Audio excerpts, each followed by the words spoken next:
உங்களின் உள்ளத்தை விட்டு நீங்கட்டும் கசப்பான காரியங்கள். உங்களின் உள்ளத்தில் ஒரு கசப்பான வேறு ஒன்று உள்ளது. அது உங்களுடைய வாழ்க்கையை அழித்துவிடும்.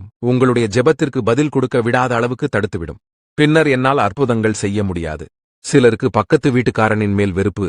சிலருக்கு வேலை செய்யும் இடத்தில் முதலாளியின் மேல் கசப்பு. வேலை சொல்லிக்கிட்டே இருக்காருன்னு கசப்பு. முதலாளியினை நேரில் பார்க்கும்போது வணக்கம் மற்றும் வாழ்த்து எல்லாம் சொல்லுவீங்க. ஆனால் உள்ளத்தில் அவரை பற்றி கசப்பா வச்சுட்டு இருக்கீங்க. உங்களின் உள்ளத்தில் கசப்புகளை வைத்திருந்தால் என்னால் எப்படி உங்களை ஆசீர்வதிக்க முடியும்? மற்றவர்கள் தவறு செய்தால் மனப்பூர்வமாய் மன்னியுங்கள். தேவனாகிய நான் உங்களுக்கு அதை தானே சொல்லிக் கொடுத்திருக்கிறேன். உங்கள் உள்ளத்தில் கசப்புக்கு இடம் கொடுக்காமல் இருங்கள். உங்களின் உள்ளத்திலிருந்து அந்த கசப்பு எடுக்கப்பட வேண்டும் என்று கர்த்தராகிய நான் சொல்லுகிறேன். உங்களின் உள்ளத்தில் இருக்கிற கசப்புகள் மாற வேண்டும்.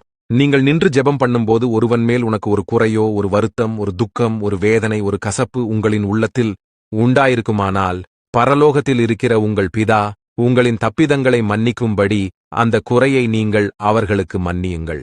நீங்கள் மன்னிக்காவிட்டால் உங்களுடைய குறை மன்னிக்கப்படுவதில்லை. இது என்னுடைய வார்த்தையாகும்.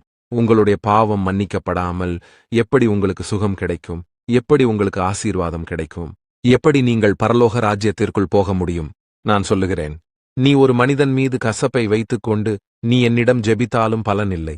உங்கள் உள்ளத்திலே பகை வைத்துக்கொண்டு சண்டை போட்டுக்கொண்டு சபைக்குள் ஏற்ற தாழ்வுகளை பார்த்துக்கொண்டு நீங்கள் ஜெபித்தாலும் அந்த ஜெபங்களை நான் ஏற்றுக்கொள்வதில்லை. பின்னர் எப்படி உங்களை என்னால் ஆசீர்வதிக்க முடியும்? உங்களை பிசாசானவன் வஞ்சித்து உங்களை எரிச்சல் அடைய வைத்து உங்களுக்குள் பகையை கொண்டு வந்து உங்களை அழித்துக் கொண்டிருக்கிறான்.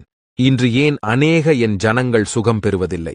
உங்களுடைய வீட்டிலேயே கணவன் மீது வருத்தத்துடன் இருக்கின்ற மனைவிமார்கள், மனைவி மீது ஒரு துக்கத்தோடு இருக்கின்ற கணவன்மார்கள், அண்ணன் மீது கோபத்தோடு இருக்கிற தம்பி, தம்பி மீது பகையோடு இருக்கிற அண்ணன்கள். நீங்கள் அனைவரும் என் ஆலயத்திற்கு வருகிறீர்கள். ஆனால் குடும்பத்தில் உங்களுக்குள் நேசமே இல்லையே. நீங்கள் குடும்பத்தில் இருப்பவர்களையே மன்னிக்கவில்லையே. உங்களுடைய அன்பு மாயமற்றதாக இருப்பதாக என்று வேதாகமம் சொல்லுகிறது. உங்களுக்கு முதலில் உங்களுடைய இருதயம் தேவ அன்பினால் நிறைந்திருக்க வேண்டும். உங்களுடைய உள்ளத்திலிருந்து அந்த கசப்பான வேர்கள் பிடுங்கி எடுக்கப்பட வேண்டும். நீங்கள் இன்றே உங்கள் உள்ளத்தில் இருந்த கசப்புகளை எடுத்துக் கொடுங்கள். அந்த கசப்புகளாக நீங்கள் நினைத்துக் கொண்டிருந்தவர்களிடத்தில் மன்னிப்பு கேட்டுக் கொள்ளுங்கள். உங்களுக்கு நான் ஆசீர்வாதத்தை கொடுப்பேன். அந்த கசப்புகளை வெளியில் எடுத்து மனம் திரும்ப வேண்டும் என்று நான் உங்களுக்கு சொல்லுகிறேன். உங்களுக்கு வேதாகமத்திலிருந்து சொல்லுகிறேன். நீங்கள் சொஸ்தமடையும்படிக்கு உங்கள் குற்றங்களை ஒருவருக்கொருவர் அறிக்கையிட்டு ஒருவருக்காக ஒருவர் ஜெபம் பண்ணுங்கள். நீதிமான் செய்யும் ஊக்கமான வேண்டுதல் மிகவும் பலனுள்ளதாயிருக்கிறது. மேலும் சகலவிதமான கசப்பும், கோபமும், மூர்க்கமும், கூக்குரலும், துஷணமும், மற்ற எந்த துர்க்குணமும் உங்களை விட்டு நீங்க கடவது. மேலும் ஒருவருக்கொருவர் தயவாயும் மன உருக்கமாயும் இருந்து கிறிஸ்துவுக்குள் தேவன் உங்களுக்கு மன்னித்தது பேயால நீங்களும் ஒருவருக்கொருவர் மன்னியுங்கள். உங்களுடைய உள்ளத்தில் இருந்து கசப்புகள் அனைத்தும் போன பிறகு உங்களுடைய ஜெபத்திற்கு உடனடியாக அதிசயங்கள், அற்புதங்கள் நடக்கும். உங்களுடைய ஜெபத்திற்கு உடனடியாக பதில் கிடைக்கும். உடனே உங்களுக்கு சுகம் உண்டாகும். நீங்கள் அதை காண்பீர்கள். உங்களுடைய உள்ளம் தேவ அன்பினால் நிறைந்திருந்தால் உங்களுடைய ஜெபம் உடனே கேட்கப்படும்.